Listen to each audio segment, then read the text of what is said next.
Sveiki, seniai nesimatėm, buvau tokiam projekte, turėjau susikoncentruoti, bet dabar baigiam sėkmingai šį projektą ir dabar vėl grįžtu.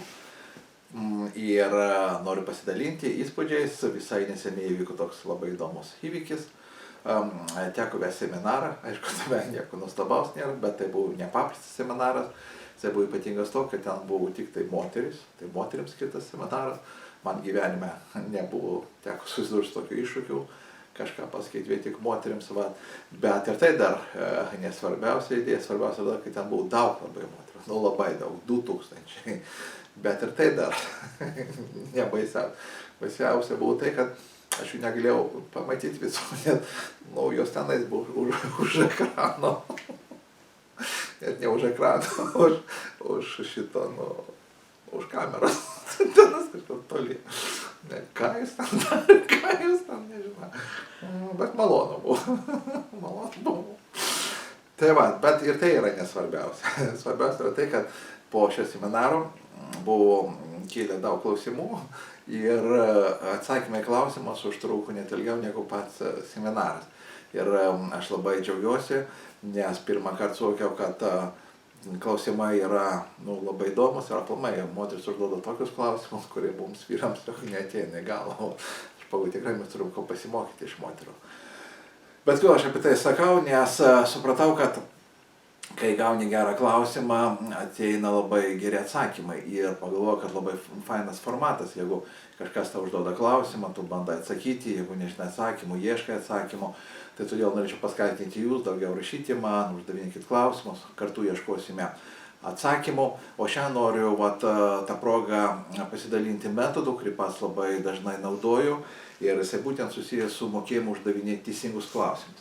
Jisai vadinasi QBQ metodas arba the question behind the question, ką reiškia klausimas po klausimo.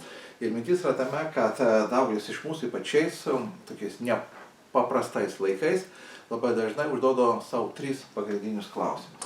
Ir kaip skamba šitie klausimai? Pirmas klausimas – kodėl? Kodėl visą tai atsitiko? Kodėl tai būtent atsitiko su manim? Ir kodėl būtent dabar? Bet sutikite, kad milijardai žmonių bando surasti atsakymą šį klausimą, mokslininkai, valstybės bando atsakyti šį klausimą ir dėja šitas klausimas nelabai kur mus veda. Net jeigu mes ir sužinosim atsakymą klausimą, kodėl visą tai atsitiko, vargu ar mums tai padės.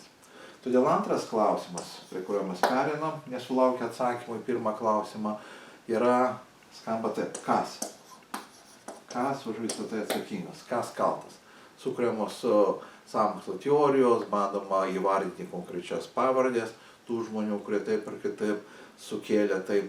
Toliau mes ieškom kaltų tarp valstybės žmonių, ieškome kaltų tarp gydytojų, mes visur ieškome kaltų.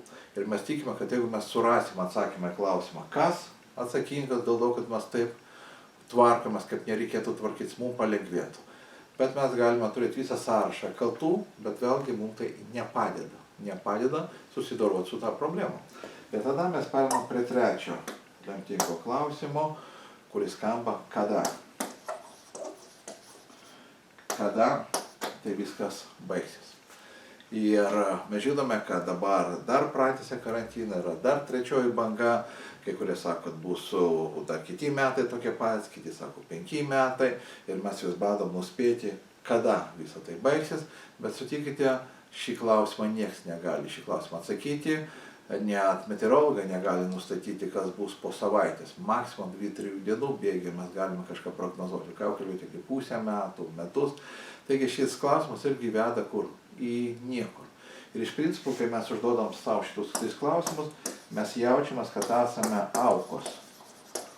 Ir jaučiamės, kad nelabai ką galime įtakoti. Genda nuotaika, nusvyra rankos ir žmogus įkrenta į begalinį šitų klausimų savo uždavimą.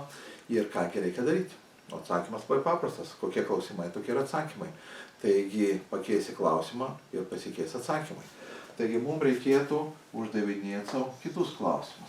Vietoj klausimą, kodėl tai atsitiko, geriau paklauskite savęs, o ką aš galiu padaryti šitą situaciją. Nes tada mūsų smegenys orientuotos į paiešką sprendimo. Ir būtent tenais yra išeitis iš bet kokios, kad ir pačios sudėtingiausios situacijos. Antras klausimas, kuris yra taipogi labai svarbus. Jeigu mes surandam atsakymą, ką reikia daryti, sekantis klausimas turėtų būti, kaip mes tai turėtume daryti. Nes mūsų veiksmų kokybė priklauso būtent nuo atsakymo šį klausimą, kaip.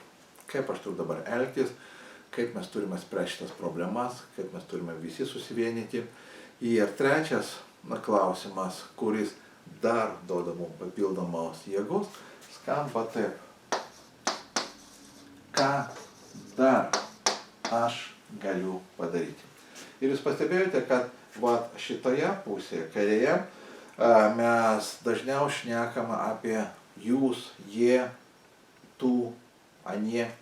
O čia mes kalbame aš, mes, o būtent tik tai aš ir galiu kažką pakeisti situaciją, būtent fokusavimas į savo pastangas, į savo artimųjų mobilizavimą ir padeda mums rasti išeitį. Ir kas įvyksta smegenyse, mes pakeičiam klausimą, pakeičiam ir atsakymą ir pasikeičiam mūsų visą reakciją į šią situaciją.